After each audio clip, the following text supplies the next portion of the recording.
ಲೋಕಕದನಕ್ಕೆ DK brothers target ಆಗಿದ್ದಾರೆ. BJP DK ಬ್ರದರ್ಸ್ನ target ಮಾಡಿದೆ.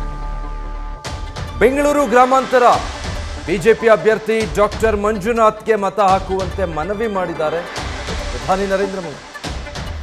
ಅರಮನೆ ಮೈದಾನದಲ್ಲಿ ನಡೆದ ಸಮಾವೇಶದಲ್ಲಿ ನಮೋ ನಿನ್ನೆ ಭಾಷಣ ಮಾಡಿದ್ರು. ಆ ಸಂದರ್ಭದಲ್ಲಿ ಮಂಜುನಾಥ್ ಅವರನ್ನ ಸಂಸತ್ಗೆ ಕಳುಹಿಸಬೇಕು ಅಂತ ಮೋದಿ ಮನವಿ ಮಾಡಿದ್ದಾರೆ. ಆ ಮೂಲಕ ಮಂಜುನಾಥ್ರ ಪರ ಮತ ಚಲಾಯಿಸ್ತೀರಾ ಅಂತ ಪ್ರಧಾನಿ ನರೇಂದ್ರ ಮೋದಿ ಬೆಂಗಳೂರಿಗರನ್ನ ಕೇಳಿದ್ದಾರೆ. ಆದರೆ ಡಿಕೆ ಬ್ರದರ್ಸ್ ಹೆಸರನ್ನ ಮಾತ್ರ ನಮೋ ಎಲ್ಲೂ ಹೇಳಿಲ್ಲ. ಡಿಕೆ ಬ್ರದರ್ಸ್ ಹೆಸರು ಹೇಳದೆ ಹಾಗೆ ಟಾಂಗ್ ಕೊಟ್ಟಿದ್ದಾರೆ ನರೇಂದ್ರ ಮೋದಿ.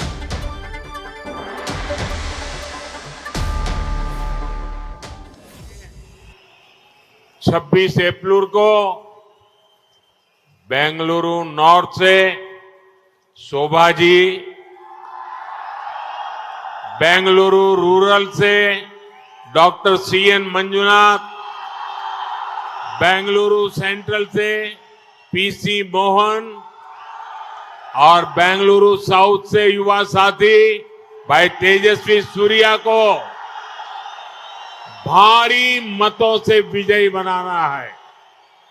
इस बार बेंगलुरु शहर में वोटिंग के सारे रिकॉर्ड टूटने चाहिए और इसलिए ಡೀಟೇಲ್ಸ್ ಕೊಡ್ತಾರೆ ಮಧುಸೂದನ್. ಬೆಂಗಳೂರು ಗ್ರಾಮಾಂತರಕ್ಕೂ ಕೂಡ ಬೇಟೆಗೆ ಬರ್ತಾರಾ ನಮೋ ಅನ್ನೋದೊಂದಿತ್ತು, ಬಟ್ ಆ ಕಾರ್ಯಕ್ರಮ ಇಲ್ಲ ಅನ್ನೋದು ಖಾತ್ರಿ ಆಯಿತು. ಈಗ ಪ್ಯಾಲೇಸ್ ಗ್ರೌಂಡ್ನ ವೇದಿಕೆಯಿಂದಲೇ ಆ ಸಂದೇಶ ರವಾನೆ ಮಾಡಿ ಹೊರಟ್ರ ನರೇಂದ್ರ ಮೋದಿ ಅವರು ಅಂತ. ಖಂಡಿತವಾಗ್ಲೂ ವಿಜಯ್, ಇದ್ರಲ್ಲಿ ಯಾವುದೇ ಅನುಮಾನ ಇಲ್ಲ. ನೋಡಿ, ನಿನ್ನೆ ಅಷ್ಟೇ ಬೆಂಗಳೂರಿಗೆ ಆಗಮಿಸಿದಂತ ಪ್ರಧಾನಿ ನರೇಂದ್ರ ಮೋದಿ ಅವರು ನೇರವಾಗಿ 4 ಲೋಕಸಭಾ ಕ್ಷೇತ್ರಗಳ ಮೇಲೆ ಕಣ್ಣನ್ನ ಇಟ್ಟಿದ್ದಾರೆ. ಅದರಲ್ಲಿ ಪ್ರಮುಖವಾಗಿ ಬೆಂಗಳೂರು ನಗರ ವ್ಯಾಪ್ತಿಗೆ ಬರುವಂತಹ 3 ಲೋಕಸಭಾ ಕ್ಷೇತ್ರಗಳಲ್ಲಿ ಬಿಜೆಪಿಗೆ ಯಾವುದೇ ಸಂಕಷ್ಟ ಆಗಿಲ್ಲ. ಈ ಮೂರು ಲೋಕಸಭಾ ಕ್ಷೇತ್ರಗಳಲ್ಲೂ ಕೂಡ ಬಿಜೆಪಿಯ ಅಭ್ಯರ್ಥಿಗಳು ಗೆಲುವನ್ನ ಸಾಧಿಸ್ತಾರೆ, ಸಂಸತ್ಗೆ ಹೋಗ್ತಾರೆ ಅನ್ನೋದು ನಿಶ್ಚಿತವಾಗಿದೆ.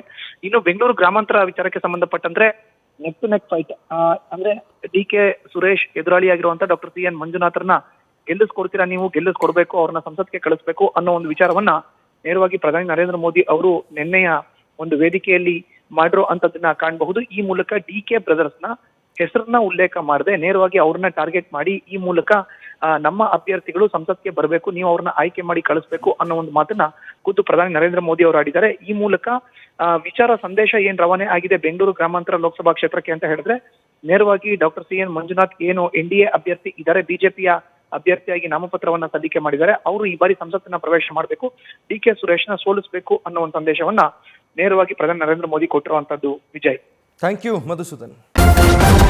ನ್ಯೂಸ್ ಫಸ್ಟ್ ನಿರ್ಭೀತಿಯಿಂದ ನಿಮ್ಮ ಪರವಾಗಿ.